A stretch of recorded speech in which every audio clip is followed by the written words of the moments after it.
Buenas tardes a todos, bienvenidos a esta segunda clase del módulo 2, en lo que estamos viendo todo lo que sea bienes.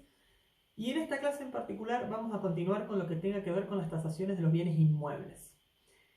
En efecto, lo que vamos a analizar concretamente es sobre inmuebles no edificables, es decir, sobre terrenos, sobre lotes baldíos.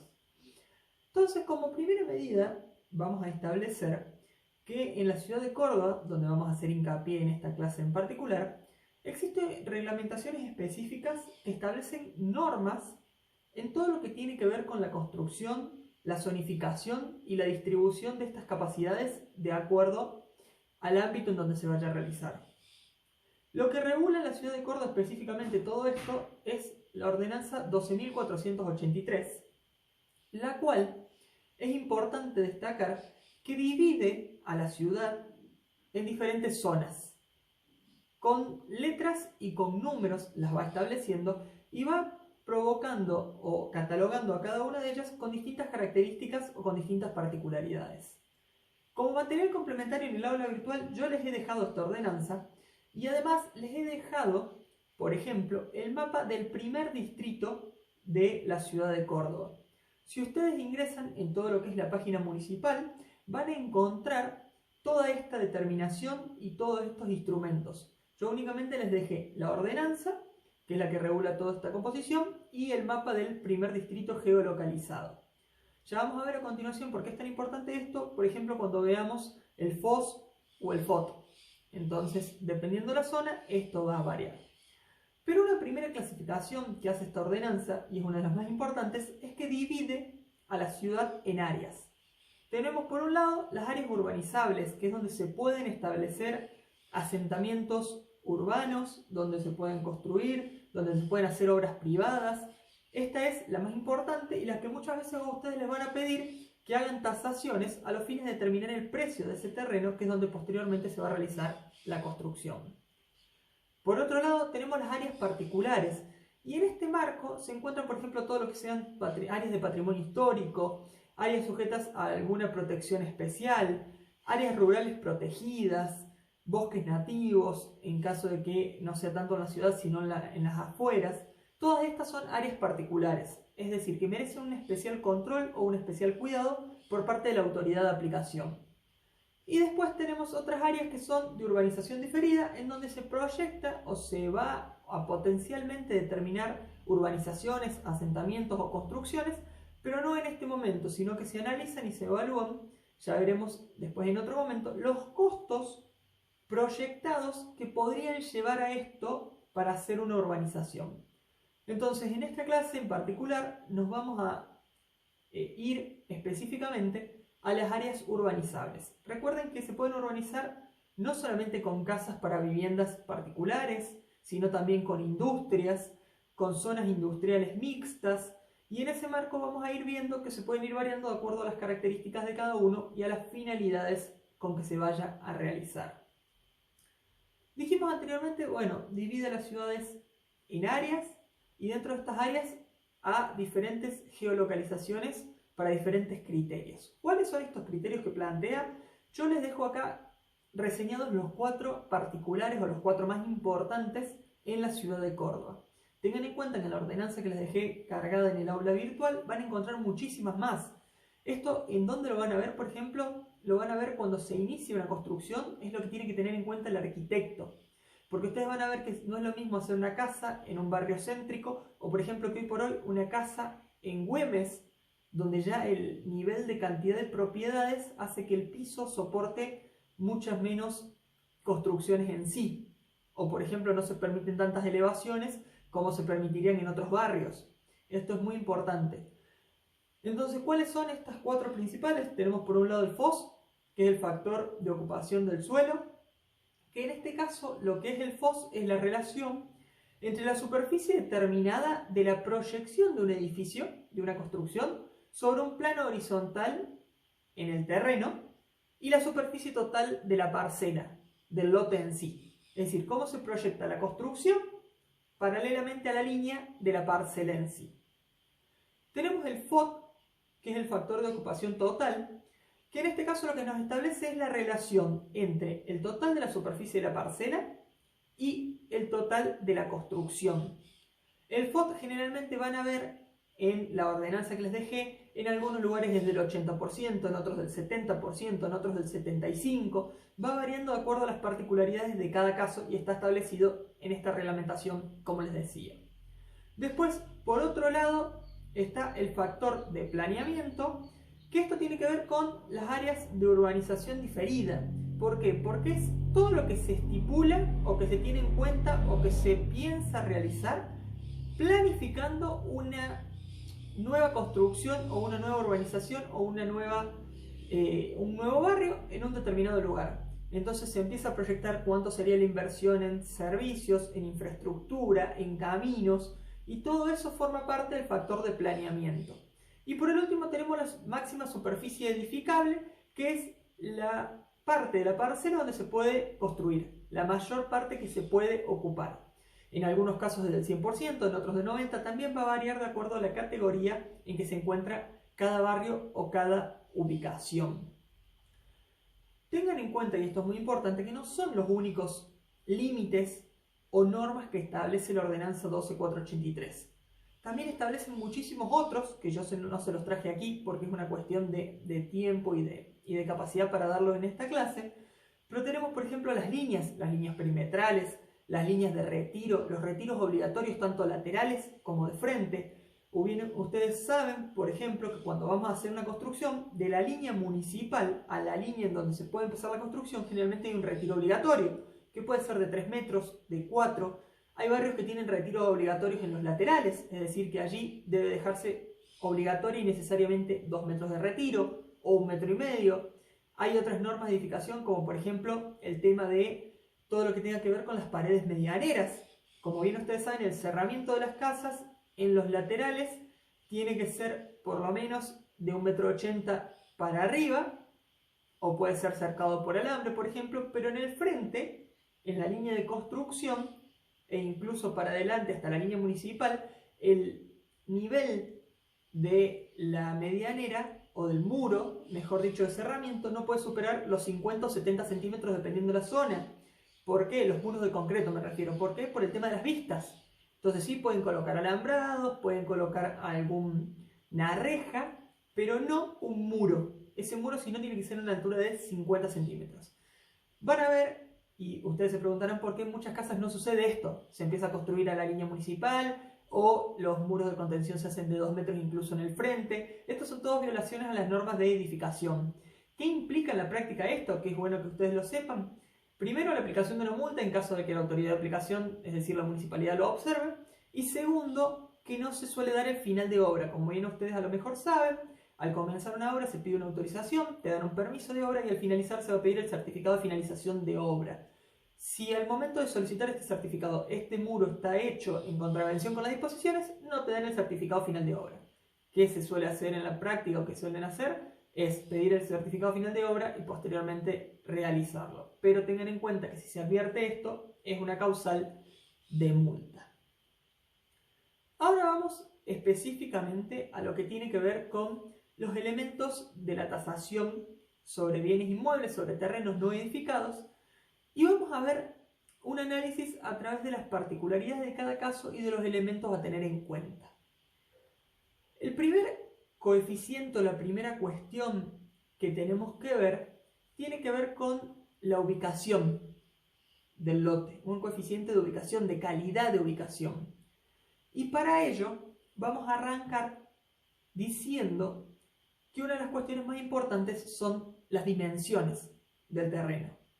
Como bien ustedes saben, al ir, lo primero que se observa es de qué dimensión es, cuántos metros tiene de frente, cuántos metros tiene de fondo, en qué proporción los tiene, en qué ubicación, cómo es la forma. Entonces, ¿por qué arrancamos por esto? Porque en el tema del tamaño del terreno hay como una regla de inversalidad. Es decir, a mayor cantidad de tamaño que tiene el terreno, generalmente el costo es menor. ¿Por qué? Porque hay menos oferta y demanda. Es decir, los terrenos muy grandes implican una erogación de dinero muy grande Entonces, por consiguiente, la gente no trata de adquirir bienes tan grandes. Por eso el precio tiende a bajar por metro cuadrado. En cambio, los terrenos más pequeños son muy solicitados, hay mucha demanda, generalmente no hay tanta oferta y por eso los valores son mayores. ¿Dónde se proyecta una buena posibilidad de compra de lo que tenga que ver con terrenos grandes? En caso de que se puedan subdividir. Si ustedes piensan a lo mejor que hay un terreno de 5.000 metros cuadrados, lo piensan con capacidad para subdividir y esto es una buena medida para decir, bueno, optamos por un terreno más grande y no por uno tan pequeño. Pero, y esto es muy importante, hay lugares de la ciudad, como por ejemplo camino a Villa Esquiú, para darles un caso, donde hay leyes, por ejemplo, de emergencia con respecto a la ocupación del suelo, y hay terrenos que no pueden subdividirse por abajo de los 5.000 metros cuadrados. Entonces, sería muy inoficioso o de poca utilidad comprar un terreno de 5.000 metros cuadrados y después no se lo va a poder subdividir. Por eso, al momento de hacer la tasación, ustedes no solamente tienen que analizar esto, sino que analizar en qué lugar se encuentra, cuáles son las normas de ese barrio en particular, si se puede subdividir, cuál es la capacidad de construcción, cuántos metros se puede construir, si se puede construir en altura, porque a lo mejor ustedes dicen, bueno, compro acá para hacer un edificio de 5 plantas, y la municipalidad establece que por norma de edificación no se puede hacer más de 3, por consiguiente eso va a ser totalmente obsoleto. Pero volviendo al tema de las dimensiones, nosotros planteamos que dentro de las dimensiones se encuentran algunos puntos o aspectos que la componen. Porque dimensión es un término muy amplio, es el género. Dentro de ello se encuentra, primero la superficie pura, cuántos metros cuadrados. La tasación de las propiedades se hace principalmente por metro cuadrado. Las proporcionalidades lineales, ¿qué quiere decir esto? Cuánto tiene de frente y cuánto tiene de fondo. ¿Y por qué es tan importante esto? Porque se establece que la parte que mayor valor tiene en un terreno es el frente, no el fondo. ¿Por qué? Porque a medida que nos vamos yendo para el fondo, son mayores los costos, son mayores las adaptaciones que tenemos que hacer. Pero eso quiere decir que cualquier frente, es decir, cada más metro de frente mayor valor, no. ¿Por qué? Porque si tenemos un frente de 25 metros y solo 10 en profundidad, tampoco es de utilidad. Entonces hay distintas estipulaciones con respecto al frente, pero se dice que generalmente entre los 9 y los 15 metros es el frente perfecto o el de mayor valor o capacidad. ¿Por qué? Porque menos de 9 metros son prioritarios por razones arquitectónicas, menos gasto de construcción, por ejemplo si tenemos que hacer un muro, una contención o algo, es decir, el valor es menor. Y más de 15 metros ya es una cuestión de valores de costo. Entonces se dice que entre los 9 y los 15 metros es la combinación perfecta entre estos dos valores. Igualmente después vamos a ver que hay diferentes cuestiones referidas al frente y al fondo, en donde se habla, por ejemplo, que para algunos terrenos el perfecto es de 10 metros o 30, para otros en asentamientos suburbanos es de 11 por 40. Entonces, estas modificaciones no hay algo parámetro totalmente objetivo. Hoy por hoy se establece en las ciudades que el lote más beneficioso o con mejores condiciones es aquel que tiene 10 metros de frente por 30 de profundidad. El otro de los ítems importantes referido a la dimensión es la proporción relativa. ¿Por qué? Porque no es lo mismo un lote de 10 por 30 que un lote de 30 de frente por 10 de profundidad. La proporción va a variar. Otra cuestión importante es que todo lo que sean locales comerciales y todo van a preferir siempre con un mayor frente, con una mayor visibilidad. Y siempre esto se considera con lotes lineales, totalmente equiparados a un nivel común y habitual, y además con una forma relativamente estable, porque ese es el siguiente ítem de la dimensión, el tema de la forma. No es lo mismo una forma rectangular que una forma cuadrada, que una forma lo que se llama bandera o en L. Todo esto va a variar, sobre todo para los usos y sobre todo también para los costos. Piensen, por ejemplo, también que lo vamos a ver posteriormente, el tema de las esquinas. En este caso la forma es distinta y acá la superficie se va a medir distinto. Pero si pensamos en un comerciante, siempre va a preferir, por ejemplo, un lote en una esquina que un lote en una mitad de manzana. ¿Por qué? Porque tiene entrada y salida por dos calles, porque tiene mayor visibilidad, porque tiene posibilidad de menor inversión, de más fácil ingreso de transporte y para llevar la materia prima. Entonces, tengan en cuenta todos estos ítems al momento de pensar o de implementar para una tasación de un terreno. Entonces, recapitulando, dentro de la dimensión tenemos la superficie, los lineales, la proporción relativa y la forma. Otra cuestión referida a esto del frente y del fondo es que muchas veces para analizar todas estas situaciones se crearon diferentes tablas o diferentes coeficientes. Ustedes van a encontrar numerosos coeficientes y diferentes tablas en los materiales de estudio o en aquellos apuntes que puedan observar o en cualquier artículo. En particular, el que yo traigo a colación es el de Fitte y Cervini, que en este caso establece comparación siempre con un lote tipo. Y este lote tipo que establecen estos autores es de 11 metros de frente por 30 de profundidad. Siempre analizando terrenos, como dijimos, de entre 9 y 15 metros de frente. Es decir, específicamente para estos terrenos en particular. Entonces, aplicando estas tablas van a poder ver las variaciones correspondientes a qué representa más para un determinado negocio o para una determinada causa, porque, por ejemplo, como dijimos, siempre los comerciantes van a preferir locales que den a la calle, ya sea tanto en terrenos como, por ejemplo, en una galería. Y por último, nos había quedado pendiente para este bloque en particular lo que era el coeficiente de la ubicación. Entonces, el coeficiente de la ubicación lo que hace es relacionar la calidad de ubicación entre el dato antecedente que nosotros tengamos, es decir, un bien del mismo lugar, del mismo barrio con similares características, y el bien a tasar.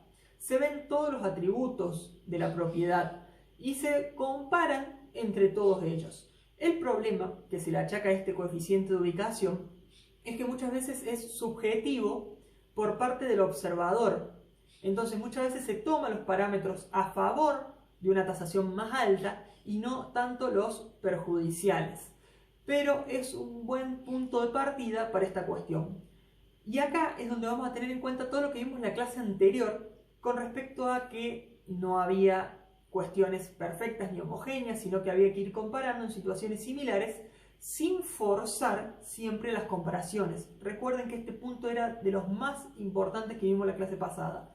Hay que buscar características similares, sí, hay que buscar bienes similares, pero nunca forzar las comparaciones. Si no se puede hacer, se busca la comparación con un bien sustituto. No hay que forzar comparaciones entre bienes que sean distintos. A continuación vamos a hacer el primero de los cortes, en donde nos vamos a tomar una pausa de 10 minutos, los primeros 5 como siempre por si tienen alguna duda para escribirme en el chat y los otros 5 para realizar las actividades que les dejo en pantalla. A la vuelta vamos a repasar las respuestas a estas actividades y vamos a empezar a analizar todo lo que tiene que ver con los elementos a considerar en particular, ya sea tanto en un bien como por ejemplo la forma, si es en la esquina, la capacidad, las vistas, los servicios, hasta incluso el drenaje que pueda llegar a tener cada uno de esos terrenos.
Vamos a analizar las respuestas a las actividades que les dejamos. La primera pregunta, la respuesta correcta es el FOT, el factor de ocupación total. Es esta relación entre la superficie total de lo construido y la de la parcela. La siguiente pregunta es verdadera. ¿Por qué? Porque, como decíamos, el frente tiene mayor valor que el fondo. Por consiguiente, más allá de que linealmente la superficie sea la misma, el tema de que sea mayor frente que fondo le aplica mayor valor al terreno de 12 por 30. El siguiente tiene que ver con la esquina. Siempre se va a preferir, por esto que decíamos, por el ingreso de mercadería, por mayor visibilidad, por salida por dos calles. Entonces esta situación genera que sea preferible la esquina por sobre el lote en mitad de la manzana. Para esta tabla de frente y fondo, el terreno ideal o el que toman como tipo es el de 11 por 30. Recuerden que después se aplica siempre a terrenos de entre 9 y 15 metros de frente. La siguiente pregunta, la respuesta es el coeficiente de ubicación. Recuerden que decíamos que esto era importante, que servía para comparar diferentes situaciones, diferentes categorías, pero era muy subjetivo por parte del observador. Entonces ténganlo en cuenta como un ítem que puede hacer perder objetividad a esta tasación. Y por último, es verdadero, decíamos. ¿Por qué? Porque hay menor demanda de terrenos tan grandes. Por consiguiente, en las mismas condiciones, un terreno de mayor extensión en metros cuadrados va a tener menor valor, va a ir reduciendo su valor. Siempre con la excepción o con, ahí dejamos a mano la excepción, que era el tema de la subdivisión, que en los lugares en que era posible la subdivisión, que no se volvía antieconómico y que era permitido por normas de edificación, en este caso sí eran convenientes lotes de mayor extensión a aquellos más pequeños.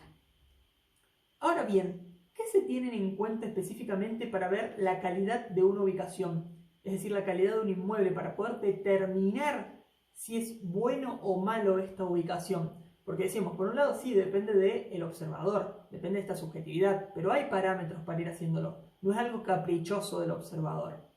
Entonces, como primera medida veíamos la compatibilidad de esto que se está analizando con la finalidad que se quiere, que se busca, que se espera, la compatibilidad con los fines de ello. Después también se ve la apariencia general de las otras propiedades, es decir, de las propiedades vecinas, es decir, si el lote tiene más o menos las similares características que los otros, los mismos frentes, si tiene similares edificaciones o construcciones a las que se quieren realizar. Esto tenganlo en cuenta porque, por ejemplo, ha pasado muchas veces que hay determinadas zonas, o ahora en particular barrios cerrados, que toman normas de edificación propias. Entonces, por ejemplo, los terrenos sí son homogéneamente las medidas. Todos los terrenos son de 360 metros cuadrados, de 400 metros cuadrados, de 500 metros cuadrados. Pero además se le establece que tienen que sí o sí construirlo con unos determinados materiales, o el techo de una determinada forma. Entonces esto se va a ver en la apariencia general de las otras propiedades y de las propiedades vecinas. Además, también esto se va a ver al momento de tasar porque puede ser que sea un terreno de muy buena capacidad en metros cuadrados, es decir, una buena superficie, pero las propiedades vecinas no son lo que está esperando la persona que quiere adquirir esto. Por consiguiente, le baja valor, le baja esta cuestión. Puede ser que sea una propiedad de buena superficie, pero, por ejemplo, el tema de las otras propiedades están muy venidas a menos, le quita visibilidad al barrio. Esto tiene que ver con la apariencia general. Otro de los ítems a tener en cuenta es la ubicación que tiene este terreno, este lote, con respecto al trabajo. Es decir, si le queda cerca, la cercanía muchas veces es un factor que tienen en cuenta al momento de adquirir determinados terrenos. Otro de los factores tiene que ver con la capacidad o la posibilidad de acceder al transporte público. No es lo mismo un lugar por donde pasen continuamente colectivos, por donde pasen medios de transporte público, o otros que tengan que moverse a otra cuestión, independientemente de que si la persona tiene o no medio de movilidad propia. Siempre un factor al momento de considerar la ubicación es la posibilidad de acceder al transporte público. Después viene la ubicación con respecto a determinados ítems, dentro de los que podemos nombrar las compras, las escuelas y la recreación. Entonces, en base a ellos tres, lo que establecemos es siempre tiene que ser con buenas capacidades, para decir, cerca de un shopping, un supermercado, con posibilidades de hacer compras. Vemos si esas compras se hacen, por ejemplo, en horario corrido, como puede ser en un supermercado grande, o en un horario barrial que cierra a la siesta. Todo esto a tener en cuenta. Igual con el tema de la escuela, cuánta movilidad hay que hacer, escuela pensada en cualquiera de sus niveles, universidad y elementos de recreación. Está cerca de una plaza. No es lo mismo, por ejemplo, un departamento que esté o un lote que esté a 2 cuadras del Buen Pastor que un lote que esté muy alejado de cualquier lugar de recreación. Por otro lado, tenemos el tema de los servicios. Y esto es muy importante, lo vamos a ver o lo vamos a afianzar posteriormente, porque el lugar donde estemos catalogando puede tener accesos a servicios públicos, es decir, que se brinden abiertamente, como luz, gas, agua, y puede ser que si no, sean servicios más privativos, como por ejemplo hay determinadas zonas donde no llega el servicio de internet, por ejemplo, y entonces hay un solo operario o un solo distribuidor de este internet, o directamente pueden ser zonas donde no haya conexión. Directamente decimos no hay conexión, no hay posibilidad de conectar Wi-Fi, por consiguiente esto se tiene en cuenta al momento de la calidad de esta ubicación. La seguridad pública tiene que ver con cómo es toda la relación de este barrio con respecto a las situaciones particulares de seguridad. Si hay situaciones de mucha vulnerabilidad, mucho robo, cómo es la seguridad en ese punto. Y por otro lado tenemos la reputación, cómo está visto esa zona de la ciudad o esa ubicación dentro de la ciudad con respecto a otros barrios. Entonces puede ser que esté visto como un barrio bueno, malo, con buenas construcciones, con malas, con alguna otra capacidad en particular. Esta enumeración que estamos haciendo en este momento en particular para analizar no es taxativa, es decir, no se agota en esto. El tasador, ustedes como tasadores, lo que van a tener que hacer es analizar esta y todas las demás que ustedes consideran que va a afectar significativamente a la calidad de esta ubicación, ya sea positivo o negativamente, porque no tenemos que hacer un sesgo de características, no es que tenemos que buscar solamente las características que hagan a una tasación más alta o una tasación más acorde a las necesidades del cliente. Tenemos que tener en cuenta todas, es decir, las que afectan positivamente y las que afectan negativamente. Tomando todos estos parámetros, nosotros vamos a terminar catalogando como una ubicación buena, regular o mala a esta cuestión. El último de los puntos que vamos a ver en este momento es el tema del coeficiente esquina. ¿Qué es esto del coeficiente esquina? Nosotros decíamos que no es lo mismo un terreno o una ubicación en mitad de una manzana, es decir, en corazón de manzana, a uno que esté en la esquina. No hay un parámetro objetivo ni único, ni siquiera entre los propios autores, para determinar el valor de esta esquina, pero se usa este coeficiente donde dice, bueno, siempre va a haber más factores positivos que negativos, más factores favorables para una esquina. Entre los favorables se menciona esto que decíamos, la salida por 2 calles, por ahí mayor extensión de frente, mayor visibilidad, iluminación, pero también hay factores negativos, como puede ser que hay mayores costos arquitectónicos, además puede que quede mirando a un determinado punto cardinal en donde erosione el tema de la lluvia o le dé menos la luz solar, pero generalmente son con buena iluminación, por consiguiente siempre se va a priorizar una esquina por sobre a un corazón de manzana, particularmente y en especial para todo lo que habíamos referido a los comerciantes. Ellos siempre van a preferir, ¿por qué? Porque es mucho más fácil el tema del transporte, el tema de, por ejemplo, ingresar camiones, cargar la mercadería, tiene mayor visibilidad, mayores vistas, mayor luminosidad. Entonces, más allá de que no hay un parámetro objetivo de ponderación del valor de esta esquina, siempre vamos a considerar que hay mayores factores positivos a negativos en la merituación de una esquina por sobre un terreno de iguales medidas en un corazón de manzana. El siguiente coeficiente que tenemos que analizar es el coeficiente de la topografía. ¿Por qué? Porque va a depender mucho la tasación de cómo se encuentre el terreno. Y cuando hacemos referencia a cómo se encuentra el terreno, vamos a ver que no es lo mismo un terreno nivelado que donde haya que hacer obras para nivelar ese terreno, justamente para darle un uso adecuado. Entonces tenemos que pensarlo siempre desde el momento en qué nivelación tiene y cuál va a ser el fin para el que se va a utilizar ese terreno. Porque muchas veces vemos que, por ejemplo, supongamos, el terreno tiene una nivelación con una leve pendiente hacia la calle, Pero por ejemplo, si vamos a hacer un emprendimiento industrial en donde necesitamos un drenaje más rápido o de sustancias más viscosas o alguna cuestión así, esa caída o esa pequeña pendiente va a ser útil al momento de la proyección de ese destino. Entonces tenemos que ver el tipo de topografía que tiene, pero asimismo compararlo con el destino que tiene ese terreno. Entonces, cuando vemos la topografía, vamos a ver dos aspectos principales. Por un lado, vamos a analizar la pendiente que tiene. Y en este caso van a encontrar también diferentes opiniones o diferentes autores, pero vamos a ver que puede ser que esté con una grave pendiente o una pendiente pronunciada, una leve pendiente, puede estar totalmente nivelado o puede tener una sobrependiente, es decir, no tenerla en particular. Entonces puede ser que la pendiente sea grave, que sea leve o que esté completamente nivelado. Y por el otro lado tenemos que analizar la altura del terreno del lote con respecto a la calle, que puede estar ligeramente por debajo, al mismo nivel o ligeramente por encima. ¿Y por qué esto tiene tanta importancia práctica? Por ejemplo, por el tema de los drenajes. El drenaje va a cambiar va a cambiar mucho si tenemos en cuenta el tema de la nivelación y la pendiente. Es decir, si el terreno ya está por debajo de la calle y con una nivelación casi nula, ¿cómo vamos a hacer para traer todo el tema del drenaje? Otra vez, o otro tema tiene que ver también con respecto a las inundaciones. Los terrenos que están con una altura disímil con respecto a la calle, puede ser que se inunden con facilidad. Piensen en las construcciones antiguas que muchas veces quedaba la casa como una especie de U, entonces todo el agua de lluvia o toda el agua pluvial llegaba y se estancaba en donde estaba hecha la construcción.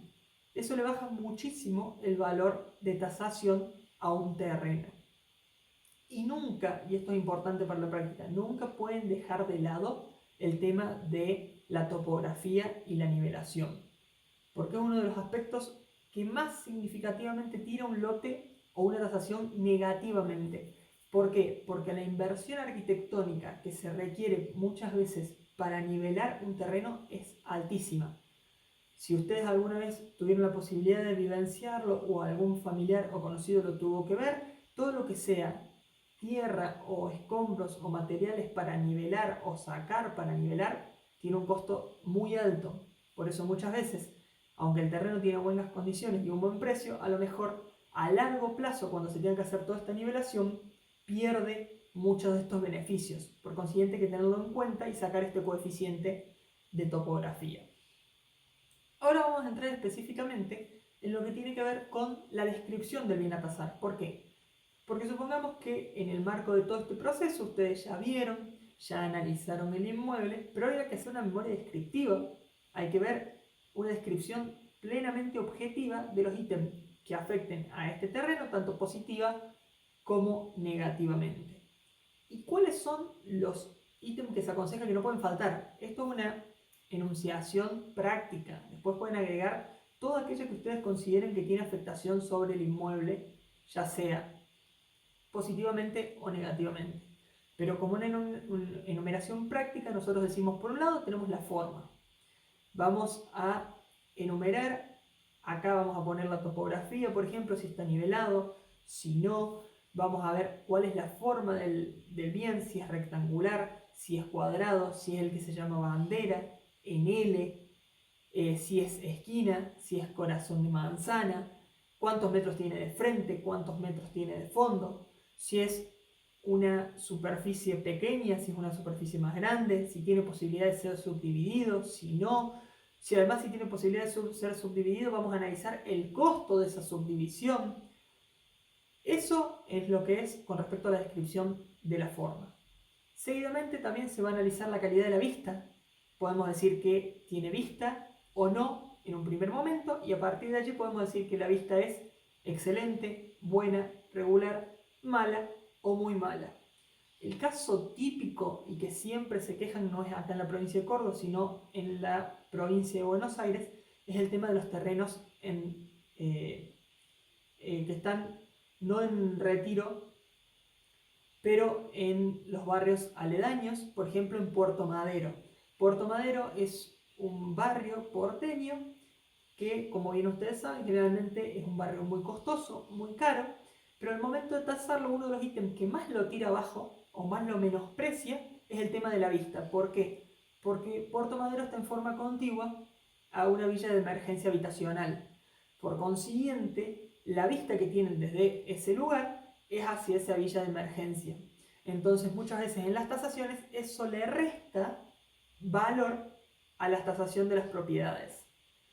Esto ha llevado, y es muy interesante si en algún momento excede este curso, pero les interesa, ver aquí ha llevado mucha presentación de proyectos para proceder a mudar a las personas que viven ahí o a darle distintas soluciones habitacionales, justamente por el lobby que se hace desde una zona de las mayores potencialidades económicas de Buenos Aires. El tema del drenaje. Esto tiene que ver mucho con el coeficiente de topografía, como decíamos, y tiene que ver con el drenaje tanto pluvial como de los desechos, como cloacales, y tiene que ver también con la nivelación que tiene. Por ejemplo, si una casa no es lo mismo si tiene cloacas o no, el sistema si tiene que hacer pozos, si tiene que hacer cámara, en ese caso también se analiza el tema de la absorción que tiene el piso. Siempre es recomendable a nivel consejo para la práctica profesional es que se haga un estudio de suelo también, porque muchas veces dicen sí, no tiene un sistema de drenaje cloacal, por consiguiente hay que hacer un pozo, pero no es lo mismo la absorción que tiene el piso, el suelo, perdón, o si el mismo debe ser hecho a 14 metros, 20 metros, 22 metros, eso también son costos, todo esto son cuestiones a analizar, y entre mayor capacidad descriptiva y objetiva ustedes le metan a la descripción o al informe que van a decir en su memoria, mejor va a ser su tarea como peritos y mejor va a ser evaluada. Por otro lado, el tema de los servicios, como decíamos, los cuales pueden ser de acceso público o en una amplia variedad, puede ser privado, es decir, que sea dado por un solo particular o grupo de ellos. Le hace el caso que decíamos, en las sierras muchas veces la capacidad de internet wifi es un solo servicio y nada más, o directamente puede ser que no haya conexión, y en ese caso se debe estar establecido servicio de luz, agua, gas natural es muy importante. Fíjense ahora, en muchas personas que viven en la ciudad ya toman el gas natural como algo completamente normal y habitual, cuando en muchos ámbitos de la provincia no existe el gas natural. Entonces tienen que tener en consideración todo lo que tenga que ver con conexiones de gas envasado de tubo, y además que hoy por hoy la mayoría de los electrodomésticos están hechos o realizados o pensados para gas natural, entonces hay que hacerles adaptaciones a gas envasado. Pero todas estas cuestiones son a tener en cuenta, son elementos que por ahí en la práctica muchas veces se pasan por alto y hacen una mejor objetividad en el informe o en la memoria descriptiva. Después también está el esquema de uso de la tierra, la forestación, todo el tema de cómo son el trazado de las calles, si tienen cordón cuneta, si tienen el ancho de la calle, el trazado, cómo está, si está adoquinado, si es calle de tierra, si es calle asfaltada, si tiene drenajes en la calle. Vieron muchas veces lo que se llama la boca de tormenta en la calle, la distancia. Por ejemplo, cuando veíamos recién el acceso a los servicios, muchas veces también una de las cosas que priorizan los que compran casa esquina es la distancia al troncal del gas natural. Ustedes saben que cuando una casa se conecta al gas natural, generalmente el barrio lleva todo el troncal hasta un cierto punto y pues cada casa debe tirar la cañería desde ese punto a su propia propiedad. Entonces no es lo mismo a una esquina que está a pocos metros a una casa que está a mitad de manzana, que es mucho mayor la distancia en metros. Esto también se puede tener en cuenta. La clase de barrio, los barrios básicamente se clasifican en barrios urbanos, que es lo que tiene que ver con el aspecto céntrico de la ciudad. Los que están más cerca del centro son clasificados o catalogados como barrios urbanos. En cambio, cuando ya nos vamos alejando del anillo céntrico, más a la periferia o a las afueras de la ciudad, se consideran barrios suburbanos. Y después, posteriormente, por último, tenemos los barrios rurales. Después también podemos ver el grado de urbanización. Muchas veces cuando se van a comprar terrenos, ahora está de moda las microurbanizaciones. No hay urbanización, por ejemplo. Ustedes van a comprar en un barrio cerrado o en un complejo de lotes donde van y la urbanización es nula o mínima. Recién hay algunas casas que se están construyendo Y acá es donde entra a jugar también lo que vimos en la clase pasada con la proyección a lo que va a ser posteriormente y también con lo que vimos en la proyección de los servicios. Porque puede ser que, por ejemplo, cuando se vaya a comprar un lote, el lugar no cuente con los servicios a ese momento. Pero ustedes van a proyectar que la luz, por ejemplo, se va a terminar de realizar de acá a 2 meses, el agua a 3 meses y el gas natural a 6 meses. Entonces eso va a ser mayor o menor el costo. Ustedes tengan en cuenta que, por ejemplo, cuando van a comprar un terreno o un lote, si lo compran cuando todavía los servicios no están disponibles, es mucho menor el costo que cuando están disponibles en su totalidad. Lo mismo sucede con el tema de la escrituración. Esto también tenganlo en cuenta. Si es un lote que ya está apto para escriturar, tiene un valor. Si es un lote que tiene la posibilidad de escriturar a futuro, el valor es menor. Después también se tiene que ver el tema de la demanda y la oferta que hay sobre lotes en ese lugar o sobre lotes de esas características. Entonces, la demanda puede ser escasa, puede ser equilibrada la oferta o la demanda, o que haya exceso de oferta. Esto va a ser muy importante el momento de los costos de esos terrenos. ¿Por qué? Porque si hay exceso de oferta, por supuesto que el precio va a ser menor. Hay muchos disponibles, entonces ¿por qué se va a pagar más si hay otros de similares características? En cambio, si la demanda es mucha y la oferta es poca, todos quieren un terreno en ese lugar, se va a potenciar el costo, va a ser mucho más elevado el mismo. También tenemos que ver el destino, y esto tiene que ver con la proyección. Es decir, este terreno, ¿qué destino tiene? ¿Tiene un destino residencial? ¿Va a ser un asentamiento de una familia o multifamiliar? ¿Un destino industrial? ¿Van a ponerse industrias? Generalmente hay lugares en determinadas ciudades que incluso se cierran a estos aspectos, como por ejemplo los parques industriales. Entonces, se piensan exclusivamente terrenos industriales, comerciales para negocios, galerías o alguna cuestión así, u otro destino que no esté determinado. Y el último de los ítems, que tiene que ver con la forma, que ya lo habíamos mencionado y lo repasamos, es el tema de la superficie.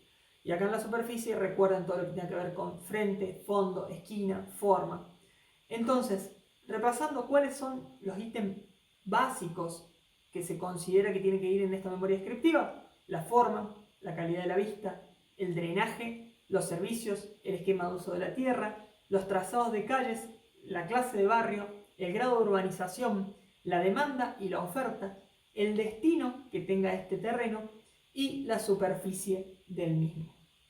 Recuerden, es una enumeración ejemplificativa, no es taxativa. Cualquier otra que ustedes consideren que va a modificar sustancialmente, sobre todo, la tasación, tanto positiva como negativamente, colóquenla. Muchas veces esto tiene que ver con la propia demanda o con la propia orden que les da el comitente. Es decir, si el comitente les marca que, por ejemplo, tiene que tener determinadas características que no se nombran acá, esas características van a ser muy determinantes al momento de hacer la tasación. Entonces ténganlo muy en cuenta al momento de hacer la descripción. Los últimos puntos que nos quedan por revisar es el tema de, primero, los lotes irregulares. Todo esto que nosotros venimos hablando siempre está pensado en lotes regulares, con distinta forma, con distinta capacidad de análisis, pero siempre en lotes regulares, con distinta ubicación dentro de la manzana puede ser. Pero ¿qué pasa cuando son irregulares? Acá podemos tener dos situaciones.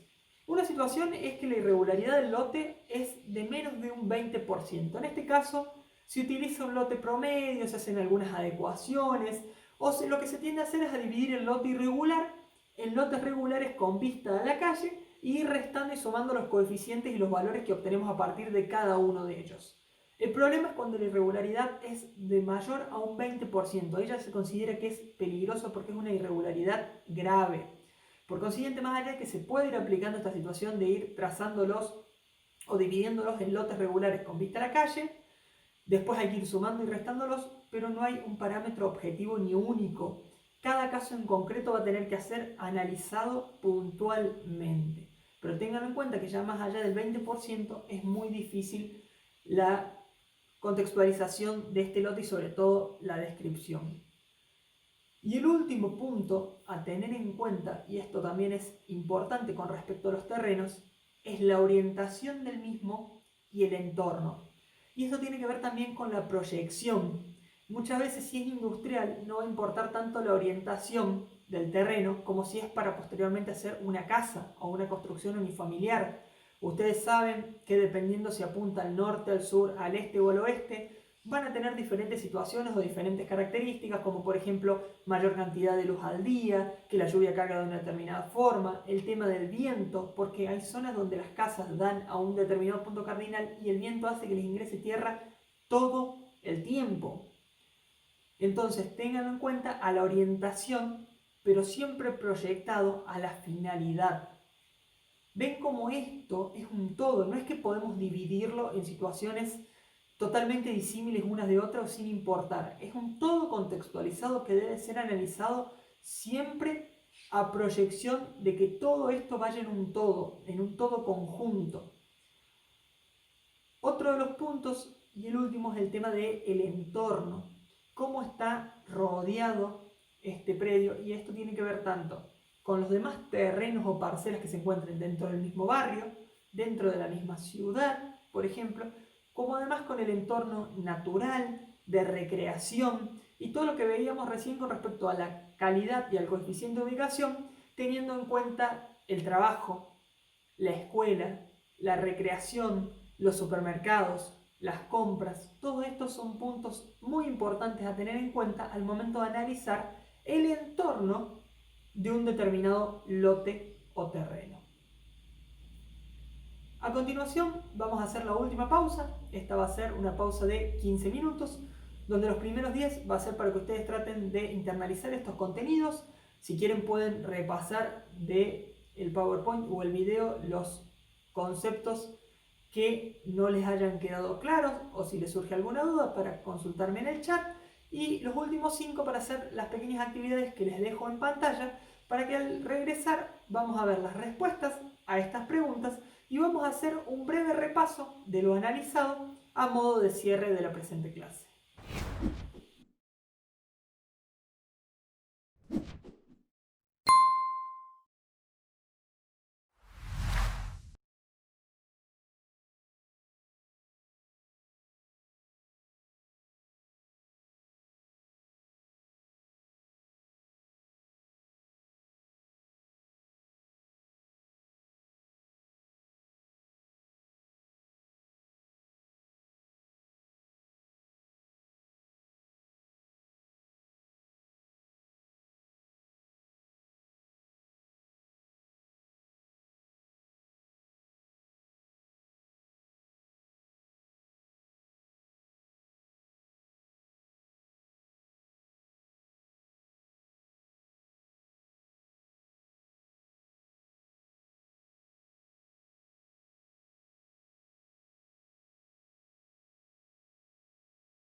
vamos a analizar las respuestas a las preguntas que les dejé durante la pausa. La primera, con respecto a la disponibilidad de los servicios, puede ser considerado que es público, ya que hay acceso a servicios públicos o una amplia gama de posibilidades de acceso a los mismos. Privado, en donde hay un solo oferente o un grupo muy reducido de ellos, por consiguiente puede ser cuasi monopólico. O directamente que no haya conexión. Puede pasar que en muchos casos, como decíamos, el acceso a internet Wi-Fi o el gas natural son servicios que pueden no estar disponibles en una determinada zona. Tengan en cuenta al momento de hacer la tasación también, que esto es muy importante, que la disponibilidad puede que no esté temporalmente, pero sí se proyecte que va a estar de acá a un determinado momento. Entonces eso va a cambiar, porque ustedes tienen que decir que el precio a hoy sería tal por esta disponibilidad, que proyectado a un año sería tal por esta disponibilidad, o a 5 años sería tal por esta disponibilidad. El mismo ejemplo pusimos con el tema de la escrituración. El precio a hoy es tal porque no hay posibilidad de escritura. El precio de acá a 2 años va a aumentar porque va a haber mayores escrituras, va a haber mayor demanda de estos bienes. Esto todo hay que tenerlo en cuenta y es muy importante al momento de hacer la descripción de la tasación.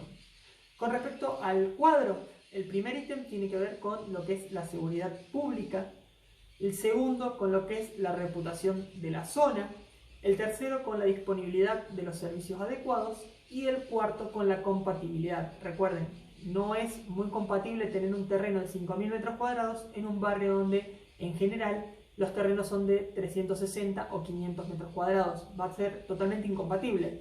Esto no quiere decir que no pueda suceder, se puede dar, no hay ningún inconveniente, pero muchas veces se busca un marco de homogeneidad con respecto a las mismas o a similares características con las propiedades vecinas.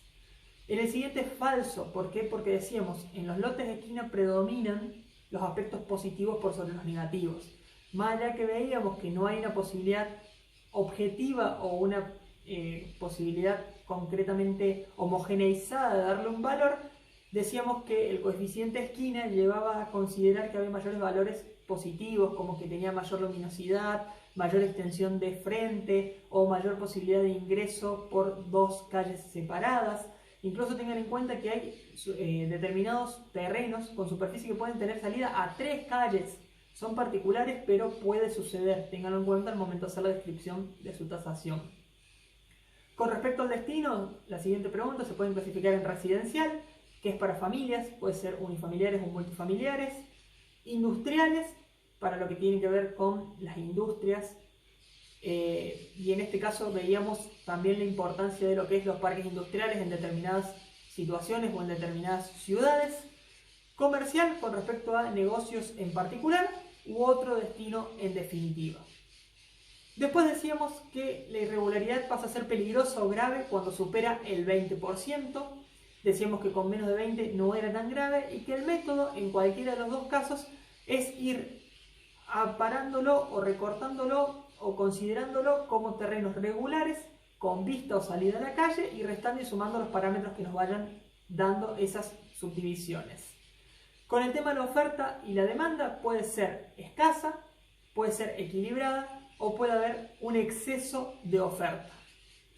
Como hemos finalizado con estas preguntas, lo que vamos a hacer es un breve repaso de lo que vimos en la presente clase. Entonces, veíamos primeramente todo lo que tenga que ver con normas de la construcción o normas de zonificación. Esto estaba todo en la ordenanza, en la 12.483 de la ciudad de Córdoba en particular, que es el caso que analizamos. Veíamos los parámetros más importantes, el FOS, el FOT, veíamos la posibilidad de edificación máxima, los coeficientes. Recuerden esto también que les decía, que no están solamente estos ítems, sino otros como los retiros obligatorios. Y veíamos toda la zonificación de la ciudad de acuerdo a los barrios, generalmente con números y con letras. Yo les dejé en el aula virtual como material complementario un mapa geolocalizable de Córdoba en donde se ven del primer distrito cómo están consideradas estas zonificaciones. Y de acuerdo a la zonificación y a los recursos y a la disponibilidad de servicios de cada uno, van a ir rotando estos parámetros. Este FOS, este FOT va a ir rotando dependiendo en qué barrio o en cada uno, cada cual se ubica. Esto hay que relacionar la división que hay de la ciudad. Yo les dejé un solo mapa, pero pueden buscar cualquiera en la página web de la municipalidad, o bien lo pueden ver a través de la ordenanza en particular, donde está subdividido cada una de las regiones en que está zonificada la ciudad. Después vimos el tema del parámetro o el coeficiente de calidad de ubicación. Veíamos los requisitos a tener en cuenta, las superficies, el frente, el fondo, la discriminación de las medidas lineales en cómo estaban, que no era lo mismo 10 por 30 que 30 por 10. Veíamos la ubicación en esquina, en centro de manzana. Y después veíamos los ítems al momento de hacer la descripción de una tasación. Veíamos cuáles a tener en cuenta, los servicios, la cercanía con el trabajo, con la educación, con el esparcimiento. Y por último analizamos todo lo que tenga que ver con los coeficientes, haciendo hincapié en los coeficientes esquina y en el coeficiente de topografía en sus dos variantes, es decir, tanto la nivelación como así también el nivel con respecto a la línea de calle. Por último, vimos el entorno y todo lo que tenga que ver con la orientación de este terreno. Espero que hayan comprendido los temas, que les haya sido de utilidad la presente clase. Cualquier duda o consulta que les pueda surgir, lo pueden dejar en el foro, que se los voy a ir contestando a medida que los vaya leyendo, y nos veremos en la próxima clase. Muchas gracias.